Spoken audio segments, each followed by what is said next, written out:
তার ফুসফুসের ভিতরে একটা টিউমার হয়েছে এবং ওই দুইটা শ্বাসনালীর থেকে একটা বন্ধ হয়ে গেছে, যার কারণে ওর শ্বাসকষ্ট এবং কাশি, পর্যাপ্ত কাশি হতো। অশেষ রহমতে স্যারের রসিলায় এখন বাঁচতে অনেক ভালো, তার কাশিটাও। আপনারা এই পর্যন্ত মানে আমাদের এখানে আসার আগে আপনার কত লক্ষ টাকা চিকিৎসা বাবদ খরচ হয়েছে?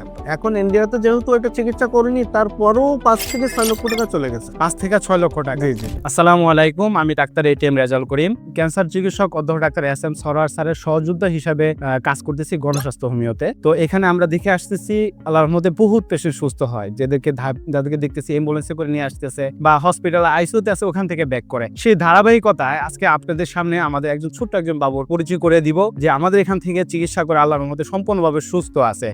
সেই সাথে আমরা একটু তার সাথে একটু কথা বলে আসি এবং আপনাদের সাথে বিস্তারিত আলোচনা করবো ইনশাআল্লাহ, তার রিপোর্ট সহ। বাবু কেমন আছো তুমি? ভালো আছো? তোমার নাম? মার্জিয়া। তোমার বয়স কত? 5 বছর। তোমার বাবার নাম? মুজাহিদুল। তোমার আম্মুর নাম? রেখা। আচ্ছা, ইনি কি হয় তোমার? বাপি। আচ্ছা জি, আপনার নাম? মোহাম্মদ মফিজুল ইসলাম। মফিজুল ইসলাম। জি। পেশেন্ট আপনি কি হয় বাবুটা? ভাস্তি, আমার ছোট ভাইয়ের মেয়ে। জি। আপনাদের বাসা কোথায়? আমাদের বাসা সাতক্ষীরা, সাতক্ষীরাতে। কলারোয়া থানা। গ্রাম? গ্রাম Khaddapatta. Post office? Post office Dhandia. উপজেলা? উপজেলা কলারোয়া। কলারোয়া। আপনাদের বাবুটা কি হয়েছিল, কিভাবে আসলেন আর কোথায় কোথায় চিকিৎসা করছেন, যদি একটু বিস্তারিত বলতেন। সমস্যা মূলত ধরা পড়ছে 3 বছর 3.5 বছর পরে। প্রথমে এলাকায় পলরাতে এবং সাতক্ষীরাতে আমরা ওখানে মেডিকেলে তাকে ট্রিটমেন্ট নেওয়ার পরে যখন ওখানে তার উন্নতি না হয়, তখন আমরা ঢাকাতে আসি। প্রথমে এখানে ইসলামী হাসপাতাল, পপুলার, লাস্টে শিশু হাসপাতাল, লাস্টে যাই হলো স্কয়ার হাসপাতাল।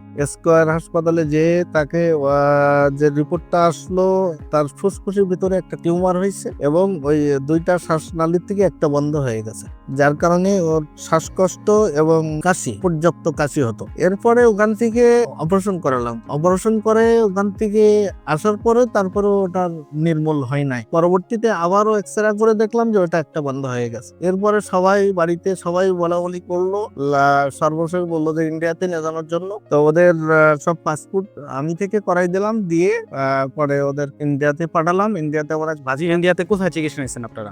ভেলোরে নিয়ে গেছিলাম। আচ্ছা। নিয়ে যেয়ে ওখানে ডাক্তার দেখালাম। দেখানোর পরে ওখান থেকে ওনারাও অপারেশনের কথা বলার পরে তো ওখানে 6-7 মাস দেখানোর পরে অপারেশনের কথা বলে যখন আমাদের কথা বললো, তো এরপরে বললাম ঠিক আছে, আমরা তাহলে দেশে যাই, দেশের থেকে এসে আমরা অপারেশন করবো। পরে দেশে আসলাম, এসে ওনাদের কাছ থেকে ওটা শুনে আসছিলাম আমাদের কথা। ওখানে 5 লাখ টাকার মতো তারা চাইছিল। আসলাম, এসে আমাদের নিজেদের প্রিপারেশন নিয়ে আমরা আবার ভেলোরে চলে গেলাম। যে অপারেশন করব, ডাক্তারের সঙ্গে যখন বিস্তারিত কথা হয় ওকে নিয়ে, যে আসলে অপারেশন তো করব, ছোট বাচ্চা মানুষ, অবস্থাটা কি, যে আসলে অপারেশন করলে কি আমি ক্লিয়ার পাবো? হ্যাঁ, কিওর হবে। হ্যাঁ। তো তখন ডাক্তার বলল যে এটা সিউরিটি দিতে পারবো না আমি। এরপরে জিজ্ঞাসা করলাম যে তার রিস্কের বিষয়, তো বললো যে 5% রিস্ক, 95% ধরে নিতে হবে যে নাই। তো এসবগুলো শোনার পরে বাড়িতে কথা বলে সবার সঙ্গে আলোচনা করলাম। করার পরে সবাই দেখা গেল বললো যে ছোট বাচ্চা, এখন যেহেতু 5% মানে নাই, হ্যাঁ, মানে রিস্ক না। হ্যাঁ, তো এই জন্য ওখান থেকে বাড়ির থেকে সবাই বললো ঠিক আছে, অপারেশন করার দরকার নেই, যেভাবে আছে থাকতে চলে আসুক। তো পরে ওদেরকে ওখান থেকে আমরা দেশে নিয়ে আসতে বলছিলাম, ওরা দেশে চলে আসলো। আসার পরে হঠাৎ বাড়িতে বোঝেনি তো, বাপ মার মন বোঝে না। এখন হঠাৎ করে ফোনে স্যারের ইয়ার দেখে আলোচনা করলো ফ্যামিলিতে। করার পরে তো বললো সবই তো দেখে আসলাম। ইন্ডিয়াতে আমাদের মানে সর্বশেষ ভরসা হলো আমাদের কোনো কিছু হলে ইন্ডিয়া। এর চাইতে বাইরে সিঙ্গাপুর, থাইল্যান্ডে যাওয়ার মতো আমাদের অ্যাবিলিটি নেই, যার সুযোগ নেই, যাইতে পারেনি। ঠিক আছে, তো তাহলে স্যারকে দেখাই। স্যারকে আমরা একটু দেখাই, সব তো দেখালাম, ওখানে একটু সময় দেই, দেখি কি হয়। পরে ওখানে দেখানোর পরে 7 মাস ট্রিটমেন্ট হওয়ার পরে আল্লাহ রহমতে, অশেষ রহমতে স্যারের রসিলায় এখন বাঁচতে অনেক ভালো, তার কাশিটাও হালকা আছে।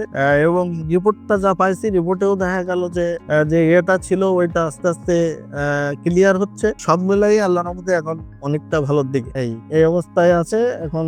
আপনারা এই পর্যন্ত মানে আমাদের এখানে আসার আগে আপনার কত লক্ষ টাকা চিকিৎসা বাবদ খরচ হয়েছে আপনার? এখন ইন্ডিয়াতে যেহেতু এটা চিকিৎসা করিনি, তারপরেও 5 থেকে 6 লক্ষ টাকা চলে গেছে। 5 থেকে 6 লক্ষ টাকা। জি জি। ইন্ডিয়াতে ইন্ডিয়ার আগে বাংলাদেশ না বাংলাদেশে গেছে। বাংলাদেশে আর ইন্ডিয়াতে দেখা গেল যে ওইরকম 2 লাখ টাকা মতো খরচা হয়েছে। আচ্ছা আর অপারেশনটা করলে আরো এক্সট্রা 5 লাখ টাকা দিতে হতো, যেহেতু ওরা অপারেশন করেনি, আমরা ওখান থেকে চলে আসি। আচ্ছা টোটাল মানে আপনার আগে 7 লক্ষ টাকা আগে খরচ হয়ে গেছে, খরচ হওয়ার পর কোনো রেজাল্ট পান নাই, সবশেষে আমাদের ডাক্তার এস এম সরোয়ার স্যারের নিকট দিয়ে চিকিৎসা শুরু করেন। এই বাচ্চাটা 7 মাস ট্রিটমেন্ট চালানোর পরে আমরা ওনাকে গত মাসে বলছিলাম যে আপনারা এবার পরীক্ষাটা করেন। ওনারা যে পরীক্ষাটা নিয়ে আসছে, এই পরীক্ষাটার রিপোর্টটা আপনারা এখানে দেখুন। এই পরীক্ষার রিপোর্টটার মধ্যে বলা হচ্ছে যে সম্পূর্ণরূপে আল্লাহর রহমতে বাচ্চাটা এখন ওই টিউমারটা আর নাই। যে টিউমারটা নিয়ে আমাদের টেনশন ছিল, টিউমারটা নিয়ে এত কিছু, সেই টিউমারটা এখন আলহামদুলিল্লাহ এই রোগীটার আর নাই। এখন আল্লাহর রহমতে 7 মাসের চিকিৎসায় এই বাচ্চাটা যেমন সুস্থ হয়েছে, আমরা জানি যে এই সমস্ত ট্রিটমেন্টগুলো আপনি ইন্ডিয়া বলেন, সিঙ্গাপুর বলেন, থাইল্যান্ড বলেন, যেখানেই যান, এই সমস্ত বাচ্চাদের বা এই সমস্ত রোগের ট্রিটমেন্ট অপারেশন করলেই যে চলে যাবে বিষয়টা তা না। এটা পুনরায় আবার ফিরে আসে এবং খুব অল্প সময়ের মধ্যে। বড় জোর আপনি 6 মাস থেকে 1 বছর সময় পাবেন, এর মাঝখানে আবার ফিরে আসে। কিন্তু আল্লাহর রহমতে এই রোগীটাকে আমরা এখন ট্রিটমেন্ট করতে পারছি। আল্লাহর রহমতে রোগীটা সম্পূর্ণরূপে সুস্থ আছে এবং রিপোর্ট অনুযায়ী সুস্থ আছে। আপনার বাচ্চাটা তো এখন রিপোর্ট অনুযায়ী আমরা সুস্থ পাইলাম। আপনি কি মনে হয় শারীরিক ভাবেও শারীরিক ভাবে আগে ছাড়া এখন আল্লাহর রহমতে অশেষ রহমতে সুস্থ আছে। সম্পূর্ণরূপে সুস্থ আছে? জি জি।